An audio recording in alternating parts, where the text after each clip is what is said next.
sequência, então, a nossa análise sobre as fontes primárias de energia, vamos falar sobre petróleo. Nós vimos na aula passada, né, que entre as fontes primárias de energia, o petróleo era muito importante e vamos mais ou menos repetir o que foi feito, ou seja, falar dos dados relativos a consumo e produção, preço de petróleo. Relembrando o que vimos, né, onde mostramos, né, a série histórica do consumo de energia primária no mundo, né, essa evolução no consumo, né, bastante impressionante. Vimos também a parcela do petróleo dentro desse conjunto de consumo de energia primária e finalmente, né, mostramos, né, como a energia contida num barril de petróleo, como é importante, como é grande a densidade de energia contida no barril de petróleo. Se a gente imaginar, né, que a energia de um homem, né, durante um ano é 4,6 gigajoules, imaginar que ele trabalhe um terço do seu dia, né, 8 horas por dia, a gente percebe que um barril de petróleo contém a energia equivalente a 4 homens ao longo do ano. Então, isso mostra, de certa forma, a importância do petróleo, e é essa importância que vamos tentar discutir, mostrando os dados atuais do petróleo. Vamos começar pela série histórica. Eu estou botando a série histórica em hexajoule. A gente observa que a característica, o crescimento do consumo de petróleo ao longo desses últimos 50 anos é um pouco diferente da série que vimos da energia primária. A gente consegue observar diferentes derivadas, né? Uma derivada inicial lá pelos anos 70, muito inclinada, aí algumas crises, e a gente observa agora uma nova tendência que chama a atenção, né, que o consumo de petróleo do mundo continua crescendo. E a gente consegue ver isso com bastante detalhe quando a gente analisa exatamente a taxa de crescimento anual do consumo de petróleo. Certo? Então, observa-se a primeira crise do petróleo, a segunda crise do petróleo, subprime, aqueles efeitos que já vimos na análise global da energia primária. A gente vê, de certa forma, mais intenso no petróleo e, nos últimos 10 anos, uma taxa de crescimento ainda elevada, eu diria.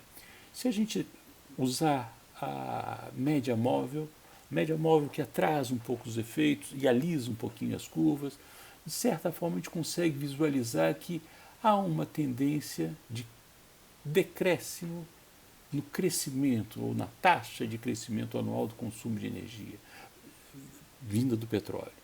Certo? Então não que o petróleo, que o consumo tenha estabilizado, o consumo continua crescendo, só o que a gente observa é que continua crescendo em taxas menores. Se a gente botar os países, aqueles países que a gente vem analisando, interessante observar que o grande consumidor de petróleo, de certa forma estabilizado em 35 hexajoules, continua sendo os Estados Unidos, a China, né, com seu crescimento, né, que a gente já viu, aumentando muito o consumo, os países, né, Brasil e Alemanha, num patamar um pouco superior ao da França no consumo de energia, tendo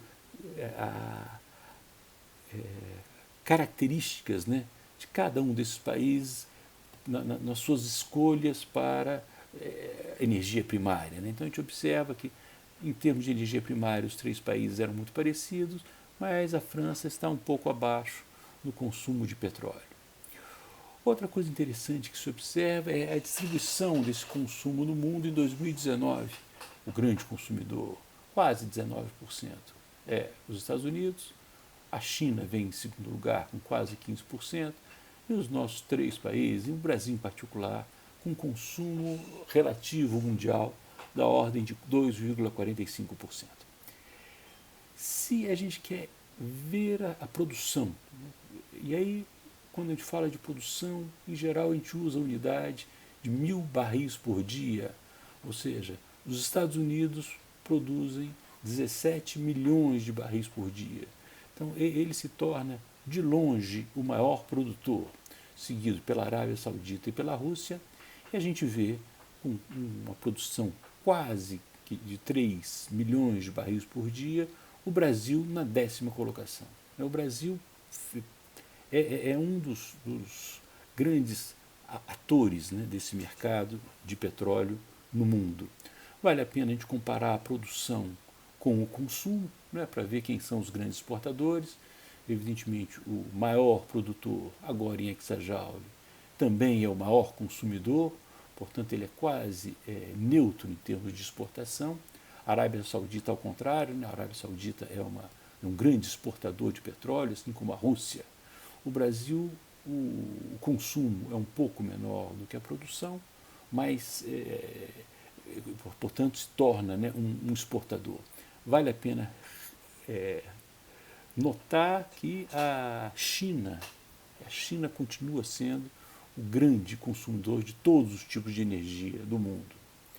E aí, a gente olhando cada um desses, né, na sua série histórica, a gente vê uma revolução no consumo de petróleo nos Estados Unidos, basicamente dependente, né? A gente vê um decréscimo da produção dos Estados Unidos e por volta, um pouco antes de 2010, volta a crescer com taxas altíssimas.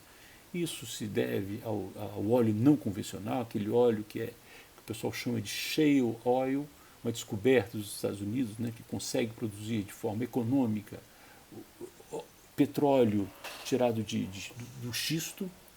A gente vê uma característica interessante também aqui na Arábia Saudita. De certa forma, essa variação da sua produção é para controlar o preço, né, um participante da OPEP para controlar o preço do barril do petróleo. O Brasil, né, se tornando um grande ator e a China produzindo muita energia. Vale a pena destacar, né, botar como destaque, né, a Venezuela que produzia 3 milhões e meio de barris por dia, degringolou completamente a sua produção, né, acabou com sua empresa, tinha uma grande empresa de produção de petróleo, PDVSA, e acabou com a empresa. Isso mostra que nessas questões energéticas o país tem que tomar muito cuidado com as suas opções políticas, né, para manter um processo de produção estável, né. Caiu a menos de 1.000 ou 1 milhão de barris por dia. É muito impressionante esse resultado da Venezuela. O preço do barril em dólar de 2019, ele mostra, de certa forma, as crises, né, os grandes picos, e ele mostra também a revolução desse novo petróleo, né, desse petróleo não convencional. Os especialistas dizem que é econômico tirar ou produzir petróleo não convencional por alguma coisa próximo de $50 o barril, de forma que pensa-se que esse preço de $50 o barril será mantido nos próximos anos. Interessante, para fechar a nossa análise sobre o petróleo, é falar das reservas. E eu estou falando das reservas em barris vezes 10 a 9, ou seja, em bilhões de barris. Impressionante, né? Continua crescendo as reservas. A gente consome e as reservas continuam crescendo.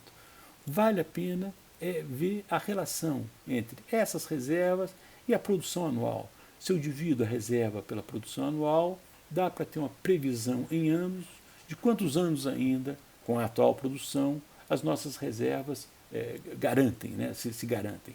É interessante, quando eu comecei a estudar esses assuntos relativos ao petróleo, lá em 80, a previsão é que em 30 anos acabaria o petróleo. 50 anos depois, ou 40 anos depois, a previsão é que a reserva de petróleo são suficientes para os próximos 50 anos. Isso leva, né, muita gente a acreditar que o consumo de petróleo vai cair, não por falta de oferta, mas por restrição da demanda. E isso todos nós vamos ver nos próximos anos. Era isso que eu queria dizer nessa aula. Agradeço muito a atenção e até a próxima.